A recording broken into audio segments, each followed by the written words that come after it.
Hello everyone, welcome to your channel. In this video, I've decided to show you guys how to assess lower extremities. If you have been following us and you watched our previous video, you saw that I've explained how to assess upper extremities. In this video, the focus is lower extremities. So what we are checking when we are assessing the lower extremities. First, we want to make sure that we have good blood perfusion, especially the arterial perfusion. In order to do that, we need to know we have two important pulses on the lower extremities. One is posterior tibialis and the other one is dorsalis pedis. So about posterior tibialis, this pulse is coming from a posterior tibial artery. So I want to show you something on this model. So how to locate the posterior tibialis?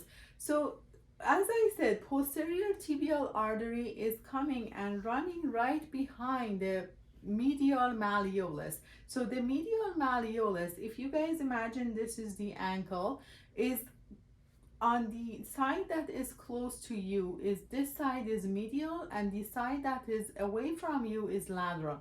So we are talking about the medial malleolus. We are looking at the medial side of our body, and you will feel, if you touch it, you will feel a bumpy bone, right? That's going to be your medial malleolus.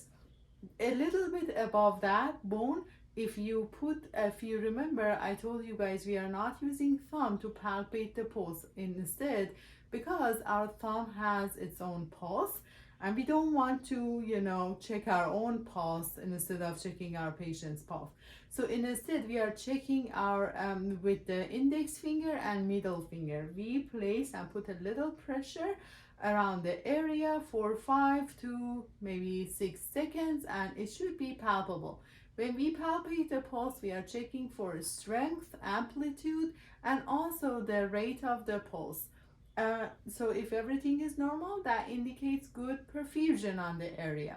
For the posterior, for the dorsalis pedis, that should be located on the dorsal or top part of the foot. If this part is the foot, we are gonna place our fingers on top of the foot, and actually should be in between the big toe and second toe, in between the first and second metatarsal bone. And again, it should be palpable within like 5 seconds. And then that's a good indication of good blood circulation and arterial perfusion. And then other stuff that we can check is usually temperature, color, and hair growth distribution. For the color, we want to see if it's nice and pink, or if it's like cyanotic, or it's pale. So all of these, they have the meaning. So the pink color means good blood perfusion. Cyanotic means probably there's a blockage in the circulation, and usually redness means like there's like venous issues, which we will discuss and talk about them. And then with the temperature, we can check and see if it's cold, if it's hot, how is it. And then also with hair distribution and growth, it's basically if we have good perfusion and circulation, we will have good hair growth also on the lower extremities. But otherwise, then it's gonna indicate lack of blood circulation.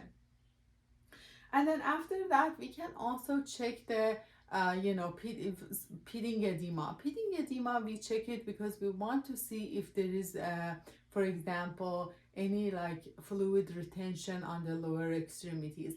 What we check and how we check. Usually we are going to put some pressure on the area of the shin or tibia, and then also the posterior tibialis or around the ankle, or dorsum part of the foot. Usually we put gentle pressure, and after we relieve the pressure, we expect that everything back to the normal. But in pitting edema, as soon as you relieve the pressure, usually the indentation stays there, and then that indicates the pitting edema. And usually that is because probably patient has some sort of heart issues, or also nephrotic issues like kidney problems. That's why they retain fluid on the and because of the gravity usually goes to the lower extremities. So what else we can check? We can check also to see how the circulation is on the, toes. We can check, we can press on the nail bed and until that blanches, and then relieve it. As soon as we relieve, we expect that circulation back to the normal right away within 2 or 3 seconds. Otherwise, then there is an issue going on. So something about venous problem and arterial problem. Usually with the venous problem, what we will have, lower extremities, they become like warm and swollen and redness. But with the arterial problem, what happens is the lower extremities become pale and also painful, and it's not going to be any swelling going on. Like usually if you ask the patient, they will also complain of like the pain, tingling sensation, and also numbness, because probably there is any sort of like atherosclerosis going on. If there is any sort of plaque in the arterial system, then it's gonna like prevent that blood to circulate properly, and then patient is gonna have those even neuro issues too. Like they will complain of neuro issues, like for example pain, tingling, and also like numbness.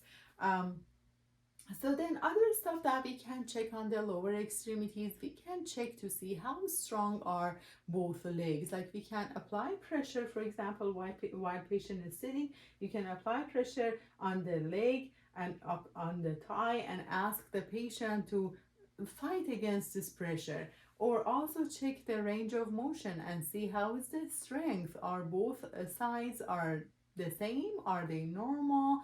Is patient having issues with their legs? Is there any sort of ulcer going on? You need to check and assess all of that. And yes, this is gonna be the end of this video, and just stay tuned, because on our next videos we are going to explain how to check ear, nose, and throat.